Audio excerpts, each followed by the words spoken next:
ఇంద్రుడు ఆ మహర్షితో మాట్లాడుతూ, త్వష్ట్రుడు సృష్టించిన వృత్రాసురుడి వల్ల దేవతలు ఎన్నో కష్టాలు ఎదుర్కొంటున్నారు. మీరు గొప్ప శివభక్తులు కదా, దానివల్ల మీరు పొందిన వజ్రం లాంటి ఎముకలను మాకు ఇవ్వగలిగితే మేము వాటితో ఒక శక్తివంతమైన వజ్రాయుధాన్ని తయారు చేసి అతన్ని చంపుతాం అని విషయాన్ని పూర్తిగా చెప్పాడు. ఈ దధీచి మహర్షి ఎప్పుడూ ఇతరులకు సహాయం చేయడానికి సిద్ధంగా ఉండే సద్గుణ సంపన్నుడు. దానితో వెంటనే శివుణ్ణి మనసులో తలుచుకొని తన శరీరాన్ని వదిలేశాడు.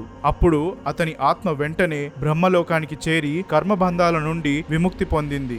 ఈ సంఘటన జరుగుతున్న సమయంలో అది చాలా గొప్ప పనిగా భావించి ఆకాశం నుండి పూలవర్షం కురవడంతో అతని త్యాగం అందరినీ ఆశ్చర్యపరిచింది. ఆ తరువాత ఇంద్రుడు దధీచి శరీర అవశేషాలను శుభ్రం చేయడానికి సురభి అనే దివ్యమైన గోవుని పిలిచాడు. ఈ గోమాత కామధేనువు లాంటి మరొక గోవు. ఆ తరువాత ఇంద్రుడు విశ్వకర్మను పిలిచి దధీచి ఎముకలతో వజ్రాయుధంతో పాటు ఇతర శక్తివంతమైన ఆయుధాలను తయారు చేయమని ఆదేశించాడు. విశ్వకర్మ ఆ పని చెయ్యగానే ఆయుధాలన్నీ శివుడి కాంతితో ప్రకాశించాయి. వాటిల్లో దధీచి మహర్షి వెన్నుముక్కతో ఒక శక్తివంతమైన వజ్రాయుధం, ఒక బాణం, బ్రహ్మశిరోనామకం అనే అస్త్రాలు తయారు చేశాడు విశ్వకర్మ. మిగిలిన ఎముకలతో